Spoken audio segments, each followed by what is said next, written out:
cut it out. Good evening, everyone. It's actually 11 o'clock in the morning, so I'll be a little confused. This is the first time I've done this, and I'm really not accustomed to speaking to a camera. I have a completely empty room here except for Kumar, who's here to give me some support. And before I start, let me first say that I hope everyone is well, and everyone is safe, and everyone is taking all possible precautions.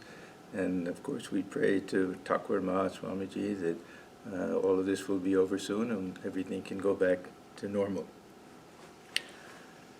I'm also not accustomed to not knowing who I'm talking to, because I like to have feedback and interaction and discussion. So all of this is new to me as it is to all of you. I'm going to assume that there will be some people who are watching who do not come to our regular gospel class. And I thought that rather than just continue, because what we normally do is we go in order page after page, rather than do that, I would give a general introduction to the Gospel of Sri Ramakrishna, to the compiler, Mahendranath Gupta, Sri Ma, M, and give a little background so that we really get an appreciation for what I consider to be the most important scripture, and I think we can call it scripture, of our tradition, because we get absolutely everything when we read the Gospel of Sri Ramakrishna. Anything that we want to get from the Upanishads, from Gita, from Shankaracharya, from any of the other texts that we read, we'll find all of that in the Gospel of Sri Ramakrishna. Now, I will start with chanting a verse which is traditionally chanted before any recitation of the Gospel of Sri Ramakrishna. This is from something called the Gopi Geeta. It's found in the Bhagavata Purana, and it was M himself who chose this verse to be recited in the beginning. It's written there in the very beginning of the Gospel. And also, the title of the Gospel in Bengali, Kathamrita, is taken from this particular verse. And I will utilize this verse to explain the relationship between M, the compiler of the Gospel, and the Gospel itself, and Sri Ramakrishna, and how the kind of history of how the whole thing came about. So the verse is, Tava Kathamritam Tapta Jivanam Kavibhariditam Kalmishapaham Sharavana Mangalam Shrimadatam Bhuvigarantiye Bhurida Janaha. This means, your words are like nectar, Kathamrita, bringing life to scorched souls, Tapta Jivanam, Kavibhir Editam, praised by poets and the wise ones, Kalmishapaham, they remove all sin, Saravana Mangalam, they are auspicious to hear, Shrimad, the exalted, beautiful, Atatam, vast and deep, Bhuvigarantiye Bhurida Janaha, those who will spread these words throughout the world are the most generous, wonderful, helpful people that we can imagine. This is a very beautiful verse that was meant to be the words of the gopis talking about Sri Krishna himself. And we understand from this that I am looked upon Sri Ramakrishna the same way the gopis looked upon Krishna himself. And we can also look upon this Gospel of Sri Ramakrishna as being something as sacred as the Bhagavata Purana, because it's included in the Bhagavata. The tradition among many of the Vaishnavas is that the Bhagavata Purana is equally as sacred as the Vedas. Sometimes they'll say Panchama Veda. And from our point of view, the Gospel of Sri Ramakrishna is equally sacred as the Bhagavata and all of the Vedas. So this was a very, very appropriate verse. We'll find out how appropriate when we go through all of the different elements of this verse, especially this Tapta Jivanam, bringing life to scorched souls. I also wanted to emphasize one special thing. We generally talk about the direct disciples and how wonderful they were, and it's true. There's no question about that. They were very rare souls, but we don't often appreciate how great the householder disciples were. And among all of the householder disciples of Sri Ramakrishna, I would say that M was the greatest. In fact, if we look at all of the disciples of Sri Ramakrishna, including the monastic disciples, then probably after Swamiji himself, M was the most important in spreading the teachings and the life and the inspiration of Sri Ramakrishna through this one book, this Gospel of Sri Ramakrishna. In fact, Thakur himself used to say that for monks, if they lead a good, holy life and they do spiritual disciplines and everything, there's nothing very wonderful about it. They're supposed to do that. If they don't do that, then everyone can say, what type of people are they? But if the householder, in the midst of all the heavy duties, if they can call on God, then he said this is something really wonderful. So we look at the life of M, and we see that he led an extraordinary life. And the relationship he had with Sri Ramakrishna is something really wonderful. It's really a love story. The way that Sri Ramakrishna really saved his life and really gave him a whole second life. And the reverence that M had for everything that Sri Ramakrishna said, not just the way he recorded everything, but what it meant to him personally, is something really, really fantastic. When we read the Gospel of Sri Ramakrishna, we see that not only do we have the words of Sri Ramakrishna, which in itself is something amazing, but the descriptive portions are also wonderful, because this reading of the Gospel of Sri Ramakrishna is a type of meditation. It's not simply meant for gaining some type of understanding of the teachings. It places us in front of Sri Ramakrishna, in the very room with him. We know who's sitting with him. We know the phase of the moon. We know the direction that the Ganges is flowing. We know what the phase of we know everything. And it's really something that allows us to feel that we're present at that time. And the more we read the Gospel of Sri Ramakrishna, the more the mind dwells there. We find ourselves living there. So the descriptive portions are also very beautiful. And M was a great writer. He was a tremendous poet.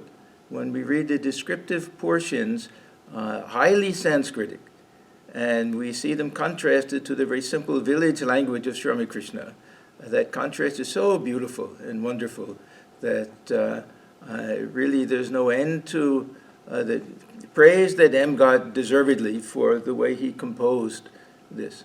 And let me add one little thing, that the English translation of the Gospel of Sri Ramakrishna is excellent. We really get a wonderful feel for everything. We don't miss anything with regard to the teachings, but there's a certain sweetness that comes from reading the original Bengali. And this is my own little bias, that anyone who really wants to feel that closeness with Sri Ramakrishna, try to learn a little Bengali, if possible, and try to read it in the original. I spent many years trying to learn Bengali only to read this Gospel of Sri Ramakrishna, and really it's a tremendous joy to do it. The English translation, interestingly enough, the Gospel of Sri Ramakrishna, ties the Gospel to the Bible also. We saw how this verse, Kotamrito, ties it to the Bhagavata, but it also was M's way of saying that this is also on an equal footing of the Bible. So he's, in his own little way, saying that Sri Ramakrishna is that same soul who was born as Krishna and Rama and Jesus also.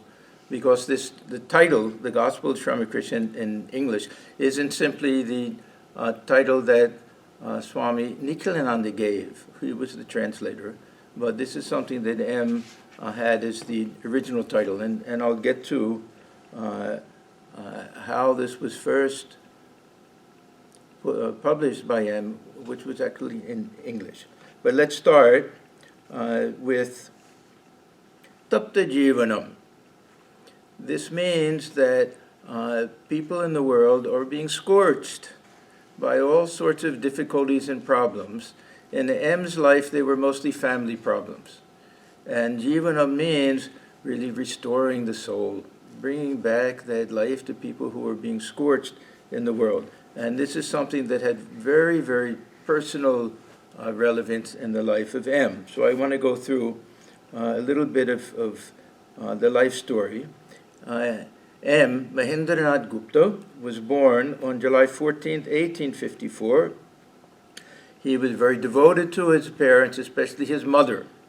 His mother was very pious. We find this in many of the families, that the religion gets passed through the mother more than the father. But she passed away in 1880, and it was a great shock to Mahendra. He was 26 years old at the time, 1880, so remember, this is just 2 years before his first visit to Sri Ramakrishna at Dakshineswar. Now, around the same time, M became attached to the Brahmo Samaj. This is a very important element in the life of Sri Ramakrishna, because so many of the disciples came through the Brahmo Samaj. The Brahmo Samaj was an organization that was founded much earlier. We can take it all the way back to Ram Mohan Roy and Devendranath Tagore, but during his time, it was Keshav Chandra Sen was the leader of the Brahmo Samaj.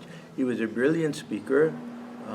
Sri Ramakrishna had great respect for him, very pious person, well known, had traveled to England. He met the Queen Victoria, and the English-educated young men, mostly of Calcutta, fell in love with him. He was extremely popular, so they flocked to him. His organization was more of a reformist organization, and they were very much against what they called image worship, idolatry, and didn't much care for the idea of guru and avatar and everything. So there was a distinctive Unitarian type of flavor, almost Christian type of flavor to the organization. So M, he became a member of the Brahmo Samaj. At the same time, during his school days, he was a brilliant student and was well versed in the literature and philosophy, both Eastern and Western, all the English language things, everything. He married a cousin of Keshav, so he was also connected with Keshav through marriage, Nikunja Devi, and he became a teacher, a headmaster, had his own school for some time. Because his mother passed away, he was very unhappy at home. The other members of the family were not interested in religious things. He was very sensitive in nature.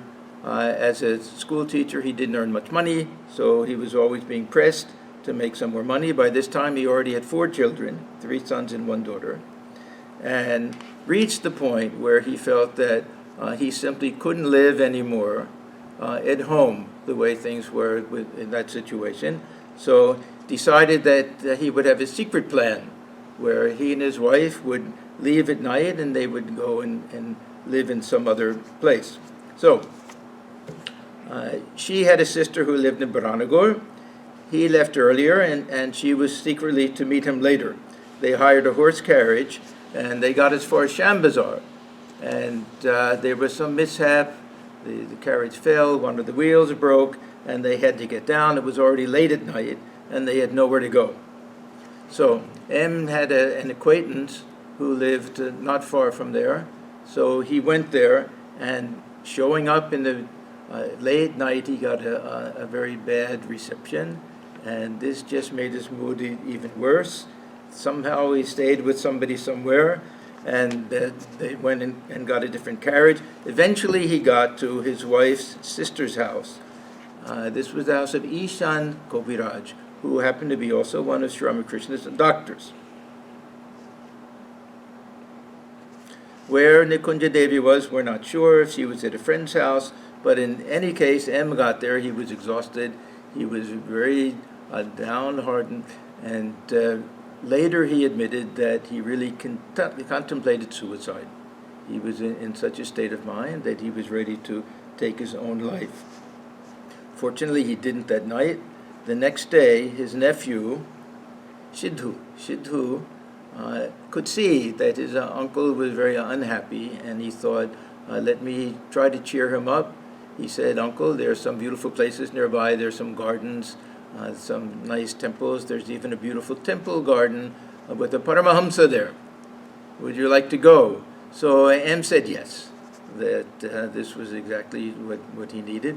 They visited all of these different places, and then at the very end, and we can guess that this was probably late February or early March in 1882, they went to the temple garden at Dakshineswar, and the Paramahamsa, of course, was Sri Ramakrishna.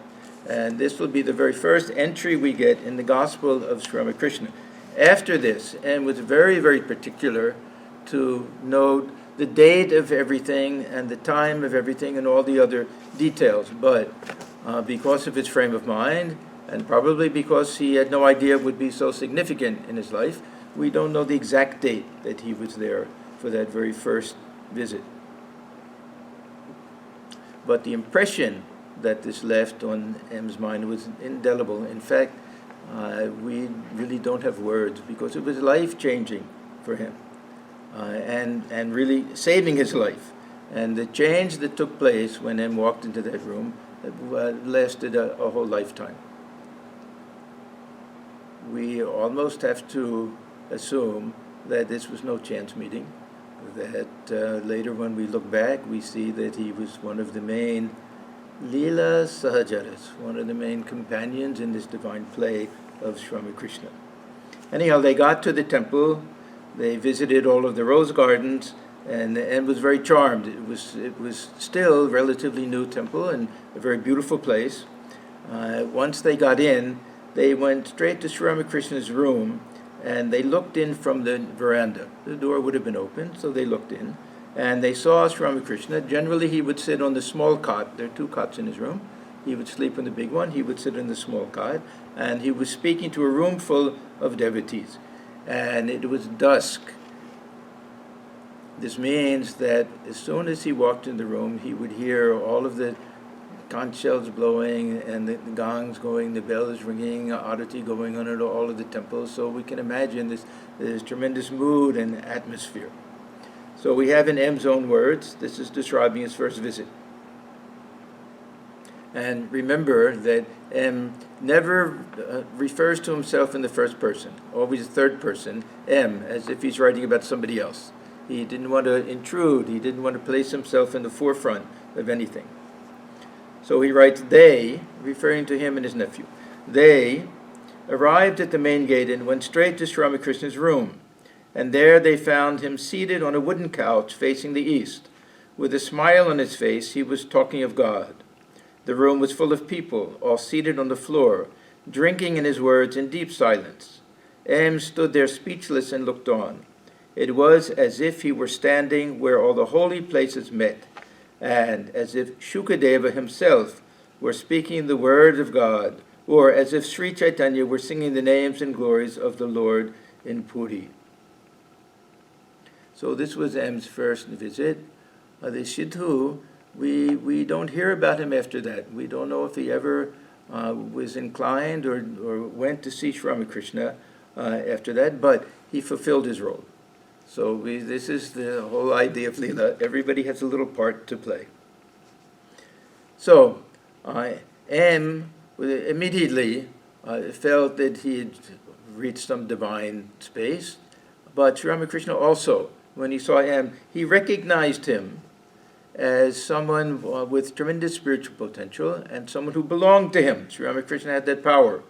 Whenever anybody came, he could tell immediately. If they belonged, he would say, belong to this place, if they were his very own. So he saw these clear signs of spirituality in M.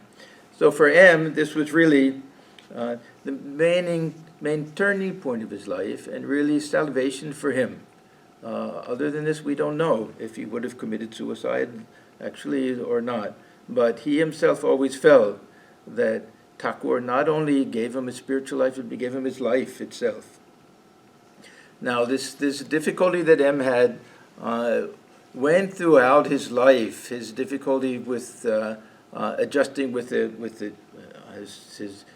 brothers and his father and family at home.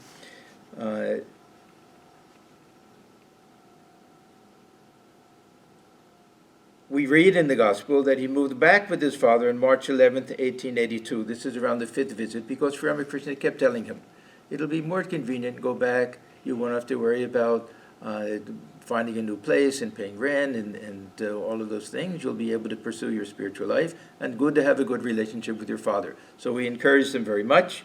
So M went back. It seems that he moved out later, because we also find in April 1884, Sri Ramakrishna again telling him, please go back and live with the family. Can you go back and make amends with your father and everything?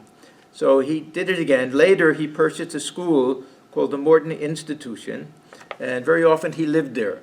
And he had a solitary room on the roof of the building. He loved solitude. He was never happy in family life. He always wanted to be a sannyasin. This was really the great sadness of his life, that he couldn't pursue that life of pure renunciation that he always wanted to. Sri Ramakrishna wanted him to remain in the world and to be a living example of a grihi sannyasi, someone who really can have the spirit of a sannyasi, but live in the context of the family life. And M had such a tremendous desire to live a life of perfect renunciation that sometimes he would sleep outside just with the homeless people of Calcutta. There was an open veranda at Calcutta University Senate Hall, and he would just stretch out his blanket and sleep there with all of the other, with the beggars and the homeless and everything, just to feel that he himself had no possessions, and to feel that he was living a life of perfect renunciation. We have a second example of how M was scorched in the world. This is Tapta Jivanam idea. In 1884, one of M's sons died, and it was a tremendous blow to M, but even more so to his wife. And we read that she practically became mad. And again, Sri Ramakrishna had tremendous compassion and did everything he could for her, and really turned her over to Holy Mother. And she became a very close companion of Holy Mother, and this really saved her also. So, in a sense, her life was saved, Tapta Jivanam, by Sri Ramakrishna also. So there are many instances when we are reading the Gospel of Sri Ramakrishna, and he had a habit of referring to himself sometimes with other nicknames of Mani Mohan, other things, especially when there were times when they were reference to the son who had died and his wife and everything. So we'll see many times where they'll talk about this is Mani Mohan, or using another name, about how he cried that morning looking at one of the books of his son, or how his wife was practically mad, and will be many references there also. So Tapta Jivanam, Kavibhid Iditam, praised by poets. Of course, the Gospel of Sri Ramakrishna was praised by everyone, but the words of Sri Ramakrishna, Kavi doesn't simply mean a poet, any wise person. We see how all of the great pundits of the day, they would come to Sri Ramakrishna and sit at his feet like earthworms. They would sit and for hours ask him questions and soak in that spirituality. So he was recognized by some of the greatest scholars and pundits of his day. So the Kavibhir Iditam, Kalamishapaham, his words had the power to purify us, to cleanse us, because they go straight to the heart, and they have this power to transform us and change us. Sharavana Mangalam. So really, listening to the words, when we read this Gospel of Sri Ramakrishna, It's a spiritual practice. It's not like reading other books. Shravan Mangalam, there's something auspicious about it. And like taking the name of God, doing japa, doing our meditation, same thing. That we really should feel that this is one of the most important spiritual practices that we have. And just hearing the words of Sri Ramakrishna directly is such a tremendous blessing. Can we imagine someone considered to be a divine incarnation, an avatar? There were so many in the past, these great souls, Buddha, Christ, Krishna, Rama, that we guess at what their exact words were. We have the exact words. So what a tremendous blessing, Shravana Mangalam, it is for us to actually hear these. Now to M, it was even more so, because the words of Sri Ramakrishna to him were everything in his life. He not only collected all of the words, which we have in the Gospel of Sri Ramakrishna, but he kept separately all of the things that Sri Ramakrishna said to him directly. He called these adesha. All of the things that were instructions. Then there were certain instructions that he called mahavakyas, that were the most important of all these instructions. Even a very simple thing, is a very wonderful thing to think about. One of the early visits, M went to Sri Ramakrishna and said, "Sir, will there be any more singing tonight?" And he said, "No, no more. But I'm going to Balaram Bose's house tonight. You come and there'll be more singing there. Do you know him?" He said, "No, I don't know him. But I'm sure that I can find out who he is. I'll ask in that area." And so he said, "Okay." Then M had second thoughts, and he went back and he said, "Perhaps it's better I don't go. He may be some big gentleman to show up uninvited. Might not seem like the right thing to do." So Sri Ramakrishna said, "No, you go there. Just mention my name. Amar Nam Koro." Now, M took this as meaning, when he said that repeat my name, take my name. He took that almost as receiving mantra from him. And also, when he left the first time, Sri Ramakrishna said, "Avaresho." Everybody says this, come again. To him, this was a direct command. That meant that you have to come again to see me. You're my very own. So these words of Sri Ramakrishna had a meaning to M, significance to M that we can hardly imagine.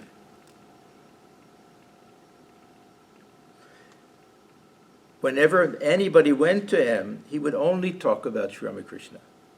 There were times when Sri Ramakrishna would tell some of these young disciples that it's not always easy for you to come here. Your parents don't like it. You go visit M, and you talk to him. And sometimes they would say, "But he's a householder. What can he tell us?"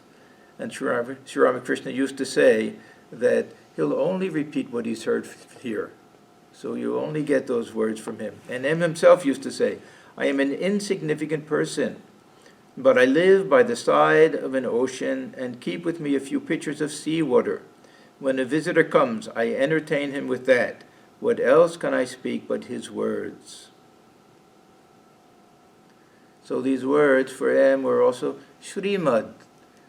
We don't have any good English translation for this. It's something with splendor, magnificence, and atadam. They had a depth to them. We don't realize how some of the most difficult Vedantic theories, this Pratibhimbavada, Avachedavada, this reflection theory, how simply Sri Ramakrishna explains these by the sun being reflected in containers of water. How deep he fools us sometimes with his simple language.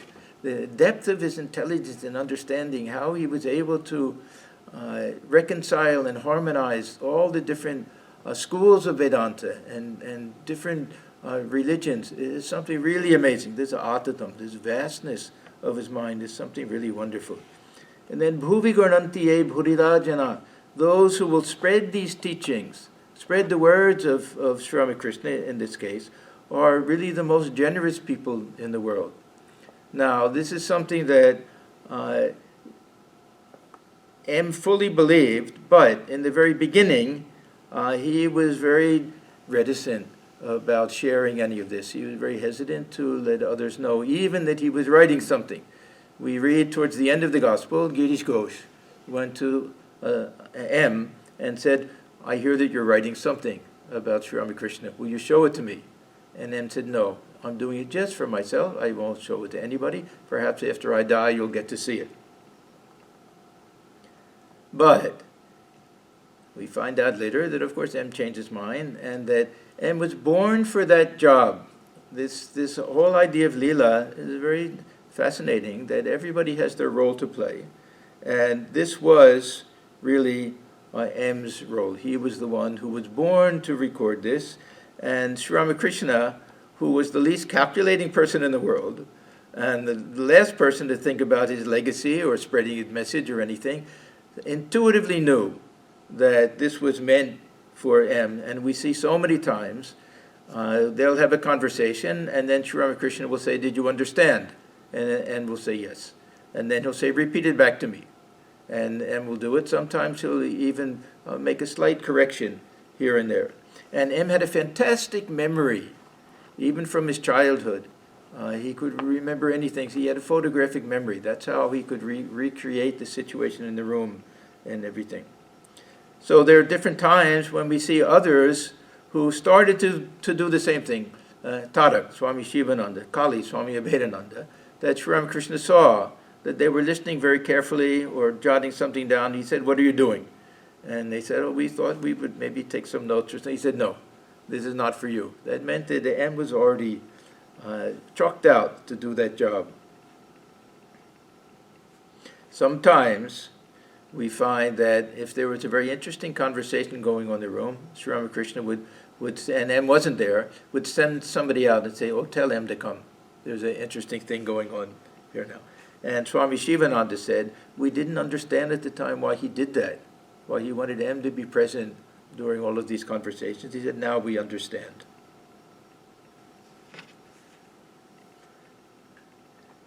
So as I said, and we only find one reference in the Gospel to the writing of this Gospel. And this is April 23rd, 1886, the very last entry in the Gospel during Sri Ramakrishna's lifetime. And it reads to us almost like a kind of joke. Giri said to M, I understand you're writing something about the Master. Is it true? M, who told you that? Giri, I heard about it. Will you give it to me? M, no, I won't part with it unless I feel it is right to do so. I am writing it for myself, not for others. Giri, what do you mean? M, you may get it when I die. Now, how actually did the Gospel of Sri Ramakrishna come about? Actually, it's very fascinating because M, he would go back after meeting with Sri Ramakrishna, and he always kept a diary, but it was very cryptic. No one else would have understood it. Even if he had given it to Girish, Girish goes, he probably wouldn't have understood what was written in it. M explained exactly this process. He said, I would carry the nectar-like words, Kotamrita, of Thakur in my memory, and would record them briefly in the diary on returning home. The book written out from these notes appeared much later. On every scene, I had meditated 1,000 times. Therefore, I could relive those moments by Thakur's grace. When I did not feel satisfied with my descriptions, I would plunge myself into meditation on Thakur. Then the correct image would rise before my mind's eye in a bright, real, living form. There's a very nice book. It was called in Bengali Otiti Sriti, and in the English translation is the story of an epic written by Swami Shraddhanandaji about Swami Virajanandaji. And he and many others were students of M. So this is from that book. One of the students was named Kogen. Kogen later became Swami Vimalananda. You will see all of these became monks of the order. He was a close friend of Kali Krishna, Swami Virajanandaji, and several other boys. One became Bodhanandaji, Shuddhanandaji, Atmanandaji, Prakashanandaji. All of them were disciples of either Swamiji or Holy Mother. And this was why M got this terrible reputation of being a kidnapper. The parents were always afraid that and this was even earlier during Sri Ramakrishna's time, that the kids would be taken to Sri Ramakrishna and he would kidnap them. That meant that they would want to become monks and leave home. And Kogen noticed that his English teacher, Mahendranath Gupta, this was M, at the time of lunch, when everyone else was eating, he would slip away. So he followed him one day, and he saw that he went up to the roof of the building, and he would sit there very quietly, and he would take out a small notebook. He would read a little bit from that notebook, which now we know is the diary, and then go into deep meditation. And the students at that time had no idea what he was doing, but this is how he did it. He would go into deep meditation, he would recall the scenes, and then he would write down the words. Several of these boys knew about Sri Ramakrishna, and many of them went to Ram Datta's house. Ram was one of the householder disciples of Sri Ramakrishna, and after the passing away, his garden house became a kind of an ashram. He became a kind of a guru, and he inspired many young men. So M knew about that, and he said, "Very good, you're going to see Ram, wonderful. But if you really want to know what the Sri Ramakrishna was like, then you have to meet his monastic disciples." So he sent them to Balarmat to meet Swamiji and the others. And of course, this was a turning point in the lives of all of these young men, because they all ended up joining the order. After the passing away of Sri Ramakrishna, the very famous incident we all know about, that Swamiji and some of the others went to Atpur. This was the village home of Baburam Maharaj, Swami Premananda. This was around the time of Christmas, when they all took their vows of renunciation and took their names. But one thing we don't always remember is that Holy Mother and M were both there at the same time when all of the young boys went, and M read out, because everybody knew it, and everyone wanted to know what was he writing. So he read out some of his writings from his diary notes of the conversations with Ramakrishna in front of Holy Mother and some of the others. Swamiji at that time was observing silence. He didn't say anything at the time. But later, he wrote to M, "Thanks 1,000 times, Master." Master Masai, they called him. "You have hit Ramkrishna." we know him only as Ramakrishna. This was the very kind of colloquial way. Ramkrishna on the right point. Few, alas, few understand him. Yours, Narendra. P.S. My heart leaps in joy, and it is a wonder that I do not go mad when I find anybody thoroughly launched into the midst of the doctrine, which is to shower peace on earth hereafter. And Holy Mother was equally thrilled when she heard it, and she later wrote to M. Of course, she would dictate it. Someone else would write it. "Baba Jiban, my dear child, whatever you had heard from him is nothing but the truth. You need not feel any hesitation about it." That means about publishing this. "At one time, it was he who had placed those words in your custody, and it is he who is now bringing them to the light of day according to the needs of the time. Know it for certain that unless these words are brought out, mankind will not have its consciousness awakened. All the words of his that you have with you, every one of them is true. One day when you read them out to me, I felt as if it was he who was speaking." So now M was encouraged. Now M felt that this was his duty and obligation.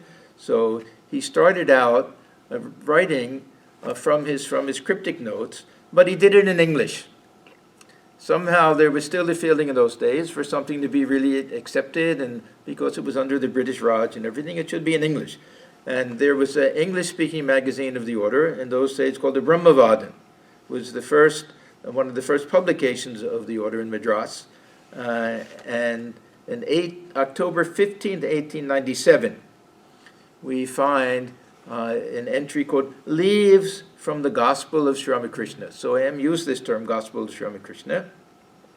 And everyone was thrilled with it, but they all said to him, is wonderful, but we really want to hear the words of Sri Ramakrishna as he spoke them in the original Bengali. So he began writing in 1898 what was later to be called Sri Sri Ramakrishna Kotamrito. The first name he gave was Leelamrita, the nectar of the divine play. Perhaps he hadn't come up with the idea of Kotamrito from the Bhagavata verse at that time, but anyhow, shortly after that, it was changed to Kotamrito. It was written in 5 different volumes, the first 4 between the years 1902 and 1910, and the 5th much, much later, 1932, and really wasn't published until he passed away. In fact, the very last thing that M did before he died was to go through the proofs, and after he'd gone through the final proofs, he felt his life's work was done, and he passed away very shortly after that. Each one of these was chronological, so that meant that he had to decide which events would go into the first volume, second volume, third volume. We don't know why he decided. It's an interesting study to try to figure out, did he think that the first volume, they were the most important things? We know volume 4 is what he called Guhyakatha, the very secret things. Ramakrishna sometimes would say that, okay, you're all my very own people, there are no strangers here, I'll tell you something very secret. So M waited till the 4th volume to put all of these there, perhaps with some hesitation. But then by that time he probably felt, no, everything should be made known, we shouldn't hide anything. Anyhow, when Swami Nikhilananda did the translation, he combined everything. So now we have the whole thing in chronological order. The main teachings, of course, this is a big topic. I won't go through everything except to say that if we see the conversation that took place on the second visit, the M took to Dakshineswar, we'll find that each and every topic that forms the basis for the entire gospel is covered there. We can almost say that the rest of the gospel is an extrapolation, the commentary on these simple questions that M asked and the answers that Sri Ramakrishna gave. There were 4 main questions. Sir, how may we fix our minds on God? How ought we to live in the world? Is it possible to see God? And under what conditions does one see God?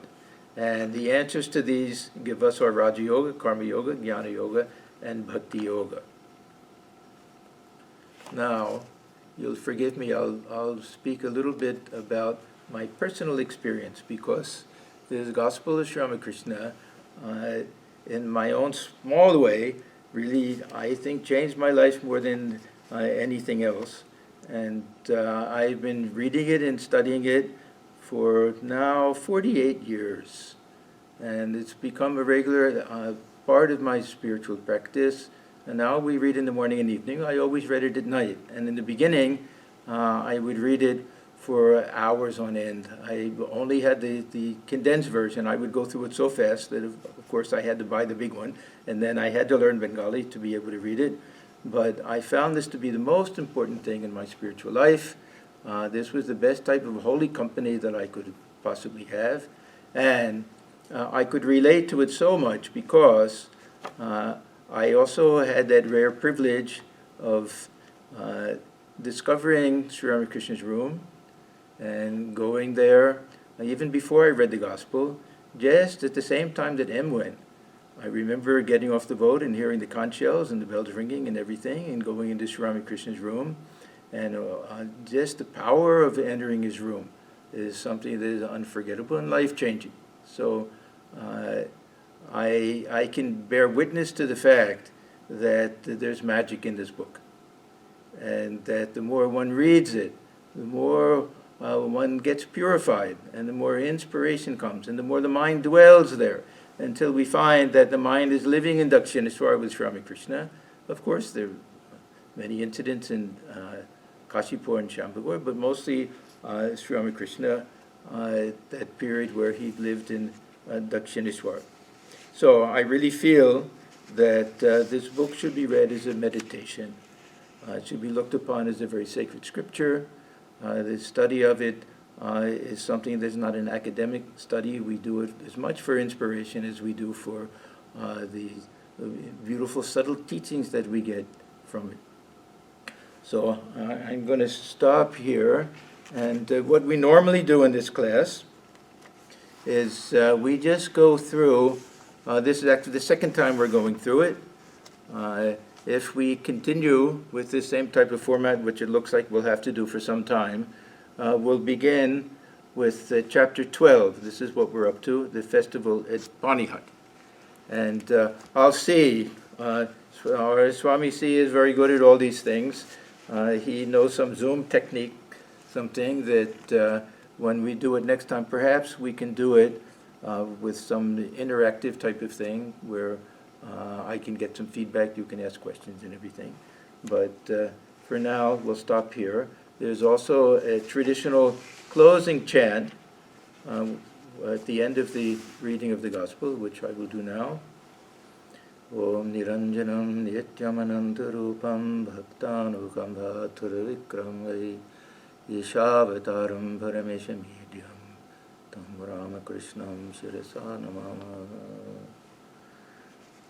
Om, we bow our heads before Sri Ramakrishna, who is stainless, of infinite nature, whose heart melts in sympathy for his devotees, who is an embodiment of the divine and the Supreme Lord, and ever worthy of our worship. Om, Shanti, Shanti, Shanti, peace, peace.